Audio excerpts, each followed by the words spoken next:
የሰማይ አባት ሆይ ዛሬ ምሽት በመለኮታዊ ኃይል ታድሼ እንደምነቃ አውጀዋለሁ። ለማረፍ ሲጋደም እያንዳንዱ ሸክመን፣ ጭንቀትና ፍርሃትን በፍቅር እጆች ላይ አኖራለሁ። ቃሌ በመዝሙር ምዕራፍ 4 ቁጥር 8 ላይ በሰላም ተኛለሁ፣ አንቀላፋለሁ፣ አቤቱ አንተ ብቻዬን በእርጋታ አሳድረኛልና ብሎ ቃሌ እንደገባልኝ ይህንን የተስፋ ቃል በእምነት ይቀበላል። በምተኛበት ጊዜ ሰላሜ ልቤንና አእምሮን ሸፍነው እረፍትን ሊሰርቁ የሚሞክሩት ማንኛውም ጭንቀቶች፣ የሚረብሹ ሀሳቦች፣ ከባድ ስሜቶች አስወግድልኝ። ክፍልን በፕሬዘንስ በአንተ መገኘት ሙላው፣ መላእክትም ይጠብቁኝ። ጌታ ሆይ በሌሊት ኃይልን አዲስ፣ አካልን፣ አእምሮን፣ መንፈስን አዲስ አንተ ስለምጠብቀኝ እንቅልፍ ጥልቅ ሰላማዊ ፈዋሽ እንደምሆን አውጇል። ጠዋት ሲነጋ ጸጋህ ደግፎኛልና በደስታ በንቃትና በብርታት እነሳለሁ። ዛሬ ምሽት መጠጊያ ጠባቂ ስለሆንክ አመሰግናለሁ። ሰላምህን መታደስን በእምነት ይቀበላለሁ። አሜን።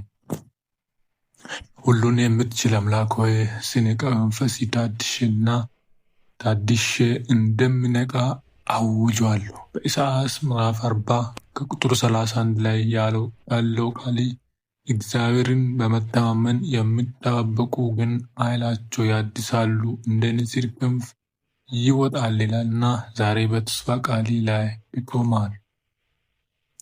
አባቴ ሆይ በምተኛበት ጊዜ ጉልበቴን አዲስ፣ የደከመውና የዛለውን ማንነት ሁሉ አዲስ፣ የዛሬውን ቀን ውጥረትና ድካሜ አጥቤ አስወግድልኝ።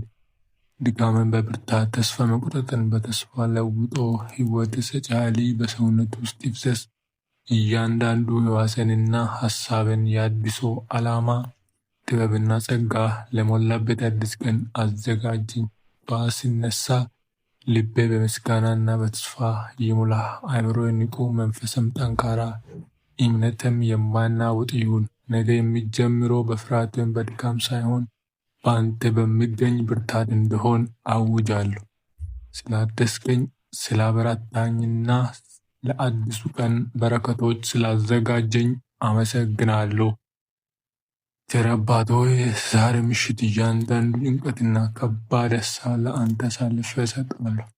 ሕይወት በእጅ ስለሆነ ታድሼ እንደምነቃ አውጃለሁ።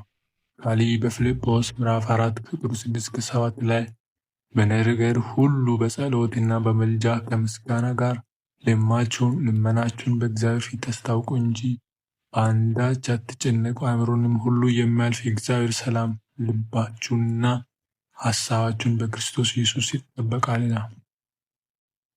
ጌታ ሆይ ያንን ሰላም አሁን ይቀበላለሁ። ስተኛ አእምሮዬ ጠብቅ። የፍርሃትና የጥርጣሬ የግራ ማጋባት ድምፅ ሁሉ ዝም አሰኝ። እያንዳንዱን አሉታዊ ሀሳብ በእውነትና በተስፋ ቃል ይተካ። ሰላም እንደረጋ ወንዝ በልቤ ውስጥ ይፍሰስ። በውስጥ ያለውን ማዕበል ሁሉ ጸጥ አድርጎ ነገን አስቀድሜ በእጅ ይዤዋለሁና በአንተ እታመናለሁ። ጠዋት ሲመጣ ሰላም ከቦኝ መገኘት ቀድሞኝ እንደሚሄድ አውቄ በልቤ ሙሉነት እነሳለሁ። አእምሮዬን ስላረጋጋኸኝና መንፈሴን ስላደስከው አመሰግናለሁ። አፍቃሪ አባት ሆይ ታድሼ በደስታ ተሞልቼ እንደምነቃና በእምነት አውጀዋለሁ። በመዝሙር ዳዊት ምዕራፍ 30 ቁጥር 5 ላይ ለቅሶ በማታ ይመጣ፣ ጠዋት ግን ደስታ ይሆናል የሚለው ቃል አሳስበኝ። ዛሬ በዚህ ተስፋ ቃል ላይ አርፋለሁ። ዛሬ የገጠመኝ ፈተናዎች ሁሉ በፊት አኖራለሁ። የስሜት ቁስሌን ፈውስ፣ ተስፋዬ አዲስ፣ ልቤንም በደስታ ሙላ። በምተኛበት ጊዜ መንፈስ በውስጥ ይስራ፣ ሀሳብን እያደሰ እምነትም እያበረታ ልብን በአዲሱ ቀን በረከቶችና ድሎች አዘጋጅ። ፀሐይ ስትወጣ አንተ ከእኔ ጋር ስለሆንክ በምስጋና በልቤ ሁሉ እነሳል። ነገ በሞገስ ጥበብህና በመመሪያ የተሞላ እንደመሆን አውጇል። እርምጃዬን በአንተ የተቀና ይሁን። ልቤን በፊት የደስታ ይኑር። በረፍት ስጦታና በጠዋት ለምታደሱ አዲስ ጅምር ቃልን አመሰግናል። በኢየሱስ ክቡር ስም አሜን።